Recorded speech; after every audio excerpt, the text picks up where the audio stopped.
नमस्ते बच्चों, आज हम लोग पढ़ेंगे बसंत भाग 2 कक्षा 7 की हिंदी पाठ्य पुस्तक के अध्याय 2 दादी माँ। इनके लेखक हैं शिव प्रसाद सिंह। तो सबसे पहले हम लोग लेखक के बारे में जानते हैं। डॉक्टर शिव प्रसाद सिंह का जन्म 19 अगस्त 1928 को बनारस के जलालपुर गांव में एक जमींदार परिवार में हुआ था। वे काशी हिंदू विश्वविद्यालय में 1953 में प्रवक्ता नियुक्त हुए, जहां से 31 अगस्त 1988 में प्रोफेसर पद से उन्होंने अवकाश ग्रहण किया था। भारत सरकार की नई शिक्षा नीति के अंतर्गत यूजीसी ने 1986 में उन्हें हिंदी पाठ्यक्रम विकास केंद्र का समन्वयक नियुक्त किया था। उनकी पहली कहानी दादी माँ थी, जिसे पहली आंचलिक कहानी होने का गौरव भी प्राप्त हुआ। उनकी मृत्यु 28 सितंबर 1998 में उनका निधन हो गया। तो दादी माँ लेखक डॉक्टर शिव प्रसाद सिंह की पहली रचना है। तो अब हम लोग पाठ के बारे में जानते हैं। दादी माँ। आइए इस पाठ का हम लोग सारांश जानते हैं कि इस पाठ का सारांश क्या है। पाठ का सारांश। लेखक को जब तब अपने गांव घर की याद आती रहती है, विशेषकर दादी माँ से उनका गहरा लगाव रहा है। आज अचानक उनकी मृत्यु की खबर सुनकर वह स्तब्ध हो गया है और उनके आंखों के सामने बचपन से लेकर अब तक दादी के साथ बिताया हर लम्हा याद आता है। लेखक क्वार के वे दिन याद करता है जब चारों ओर पानी भरा रहता था और दूर से बहकर आई घासों के सड़ने से एक अजीब सी महक हवा में फैली रहती थी। इसी मौसम में झाग वाले पानी से भरे तालाब में कूदकर नहाना बच्चों को अच्छा लगता था। इसी पानी में एक दो बार नहा लेने पर लेखक बीमार पड़ गया था। दादी दिन रात उसकी चारपाई के पास बैठी रहती और हाथ पैर छूकर ज्वर का अनुमान करती, पंखा झेलती, लेप करती और बीमारी दूर करने के लिए विशेष प्रकार का भोजन बनवाती। उन्हें गांव की 50 किस्म की दवाओं के नाम याद थे। गांव में कहीं कोई बीमार होता, वह उसके पास पहुंच जाती और अपनी यही दवाई शुरू कर देती। लेखक के बड़े भाई की शादी तय हुई तो दादी माँ का उत्साह देखते बनता था। यूँ वह कोई काम करती थीं, लेकिन किसी काम में उनकी अनुपस्थिति विलंब का कारण बन जाती थी। उन्हीं दिनों लेखक ने दादी माँ को सूद के पैसे के लिए रामी की चाची पर कठोरतापूर्वक बिगड़ते देखा। वह आंखों में आंसू लिए दादी माँ से मिन्नतें कर रही थीं। उसकी बेटी की शादी थी, पर दादी अपने पैसे छोड़ने को राजी न होती थी। लेखक ने यह सब देखा न गया तो वह वहाँ से खिसक लिया। कुछ दिनों बाद रामी की चाची से लेखक ने जाना कि दादी माँ ने उसका सारा कर्जा माफ़ कर दिया और 10 रुपये देकर बेटी की शादी में मदद भी की। यह घटना दादी की कठोर प्रशासनिक प्रवृत्ति के साथ उनके कोमल स्वभाव को भी उजागर करती हैं। अर्थात यहाँ लेखक कह रहे हैं कि एक तरफ तो वो कर्जा माफ़ नहीं कर रही हैं, दूसरी तरफ वो कर्जा माफ़ भी कर रही हैं और उन्हें अपने तरफ से 10 रुपये और दे करके उनकी बेटी की शादी भी कर रही हैं। विशेषकर लेखक उनका लाडला था। लेखक जो थे वह दादी की लाडला थे और उसे लगता था कि किसी प्रकार का अपराध हो जाने पे दादी माँ की छाया में खड़े हो जाने से अभय दान मिल जाएगा। और उन्हें लगता था, लेखक को लगता था कि अगर वह कोई गलत काम करते हैं और दादी माँ के पास वो चले जाएं उनकी छाया में, तो उनके सभी अपराध माफ़ कर दिए जाएंगे। दादाजी की मृत्यु के बाद से दादी उदास रहने लगी थी। धोखेबाज शुभचिंतकों की वजह से भी परेशानी काफ़ी बढ़ गई। लेखक के पिता ने दादाजी के श्राद्ध में काफ़ी रुपए खर्च कर दिए थे। एक शाम माघ की कड़ाके की ठंड में नहाकर गीली धोती पहने दादी संदूक पर दिया जलाया हाथ जोड़े बैठे थी। उनकी आंखों में आंसू देख लड़के लेखक से रहा नहीं गया। उन्होंने दादी से रोने का कारण पूछा।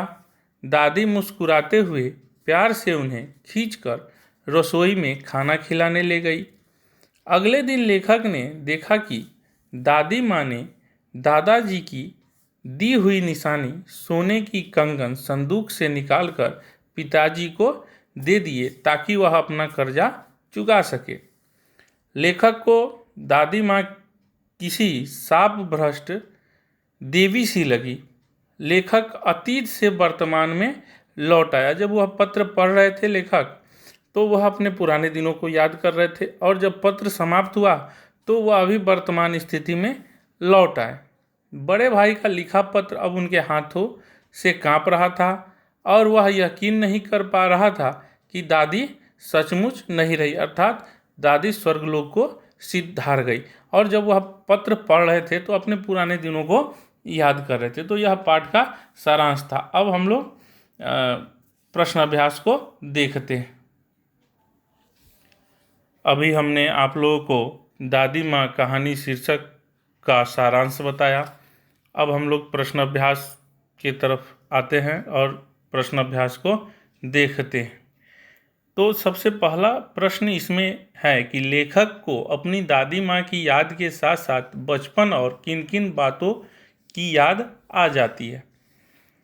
तो इसका उत्तर है कि जब लेखक को मालूम हुआ कि उनकी दादी माँ की मृत्यु हो गई है और उनकी आंखों के सामने दादी माँ के साथ बिताई गई कई यादें सजीव हो उठी, उसे अपने बचपन की स्मृतियाँ जैसे गंधपूर्ण झाग भरे जलाशयों में कूदना, बीमार होने पर दादी का दिन रात सेवा करना तथा खास तौर पर साफ सफाई का ध्यान रखना, किशन भैया की शादी पर औरतों द्वारा किए जाने वाले गीत और अभिनय के समय बीमार लेखक का चादर ओढ़कर सोना और पकड़े जाने पर दादी माँ का उनका पक्ष लेना, साथ ही उसे रामी चाची की घटना भी याद आ जाती हैं जब दादी माँ ने उनकी आर्थिक मदद की।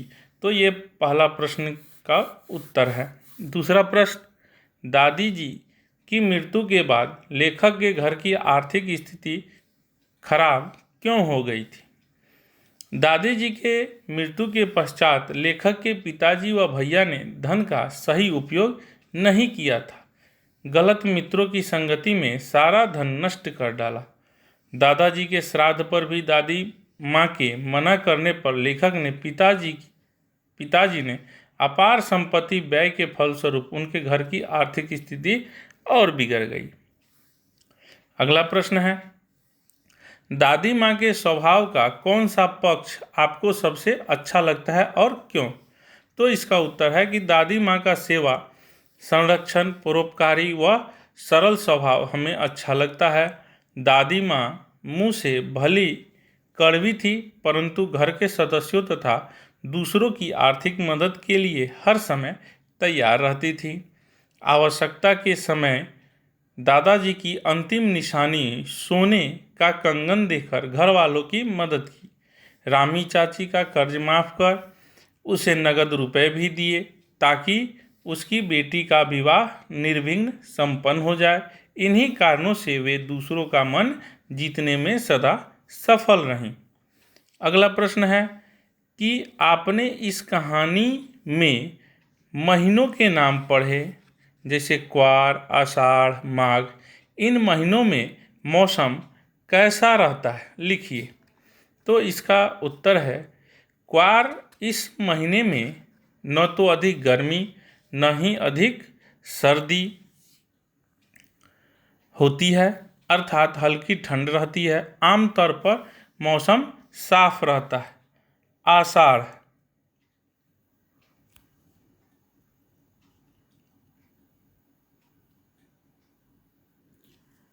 आषाढ़ वैसे इस मौसम में वर्षा का होता है, परंतु इस महीने वर्षा न हो तो गर्मी बढ़ जाती है।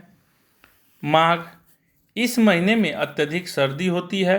भयंकर सर्दी से भी सभी का बुरा हाल होता है। अगला प्रश्न है कि अपने अपने मौसम की बातें होती हैं। अपने अपने मौसम की अपनी अपनी बातें होती हैं। लेखक के इस कथन के अनुसार बताइए कि किस मौसम में कौन सी चीज़ें विशेष रूप से मिलती हैं। तो इसका आंसर है कि क्वार के महीने में तरबूज, खरबूज, फालसे और लीची मिलते हैं। आषाढ़ के महीने में आम, जामुन और खीरा मिलते हैं। माघ के महीने में अंगूर, केले, अमरूद और गुड़ मिलता है। अब भाषा की बात। नीचे दी गई पंक्तियों पर ध्यान दीजिए। जरा सी कठिनाई पड़ते अनमना सा हो जाता है। सन से सफ़ेद, समानता का बोध कराने के लिए सा, सी, से का प्रयोग किया जाता है। ऐसे 5 शब्द लिखिए और उनका वाक्य में प्रयोग कीजिए। तो पहला है नीला सा। आकाश नीला सा हो गया। आकाश कैसा हो गया? तो आकाश नीला सा हो गया है। तो इसमें नीला सा का प्रयोग हुआ है। रुई से, पहला है सा फिर से, रुई से। नानी जी ने बाल रुई से सफ़ेद हो गए थे। नानी जी के बाल रुई से सफ़ेद हो गए थे, अर्थात रुई के जैसे सफ़ेद हो गए थे। मिश्री सी, बाल कृष्ण की बातें गोपियों को मिश्री सी लगती थी। अगला है चांद सा, उसका चेहरा चांद सा गोल है। पांचवा है सागर सी, उसकी आंखों में सागर सी गहराई है। अगला प्रश्न है कहानी में छू छू कर ज्वर का अनुमान करती, पूछ पूछ कर घर वालों को परेशान कर देती। जैसे वाक्य है, किसी क्रिया को जोर देकर कहने के लिए एक से अधिक बार एक ही शब्दों का प्रयोग होता है। जैसे वहाँ जाकर थक गया, उन्हें ढूंढ ढूंढ कर देख लिया। इस प्रकार 5 वाक्य बनाना है। तो पहला होगा कि बच्चे अपने उत्तरों को बोल बोल कर याद कर रहे थे। दूसरा, उस नन्हे बच्चे की शरारतों को देख देख कर हम थक गए थे। तीसरा, जोर जोर से चिल्लाकर तुम क्या साबित करना चाहते हो। चौथा, बार बार उसके उस सवाल करने से हम तंग आ गए थे। पांचवा, पुलिस ने अपराधी को पीट पीट कर अधमरा कर दिया। तो इस प्रकार इस प्रश्न का उत्तर हो गया। आगे है कि बोलचाल में प्रयोग होने वाले शब्द और वाक्यांश दादी माँ कहानी में है। इन शब्दों और वाक्यांशों से पता चलता है कि यह कहानी किसी विशेष क्षेत्र से संबंधित है। ऐसे शब्दों और वाक्यांशों में क्षेत्रीय बोलचाल की खूबियाँ होती हैं। उदाहरण के लिए निकसार, बरहा, उरिन, चिवड़ा, छौंका इत्यादि शब्दों को देखा जा सकता है। इन शब्दों का उच्चारण अन्य क्षेत्रीय बोलियों में अलग ढंग से होता है। जैसे चिवड़ा को चिवड़ा, चुअत, पोहा और इस तरह छौंका को छौंक, तड़का भी कहा जाता है। निकसार, उरिन और बरहा शब्द क्रमशः निकास, उरिन और ब्रह्मा शब्द का क्षेत्रीय रूप है। इस प्रकार के 10 शब्दों को बोलचाल में उपयोग होने वाली भाषा बोली को एकत्र कीजिए और कक्षा में लिखकर बताइए। तो पहला है काहे, बंदा, कृपा, कार परोजन, कार परोजन, लक्ष्मण, आपा, भनक, घना, बटेऊ आदि। तो इस प्रकार हमने आप लोगों को कहानी के लेखक के बारे में बता दिया, कहानी के सारांश को बताया, जिसको आप भली भांति समझ गए होंगे। फिर हमने प्रश्न अभ्यास को भी आप लोगों को बता दिया, इसके उत्तरों को बता दिया। तो आप लोग पाठ को पढ़ेंगे, उनके सारांशों को समझेंगे, फिर अभ्यास पुस्तिका में अपने इन प्रश्नों को लिखेंगे। धन्यवाद।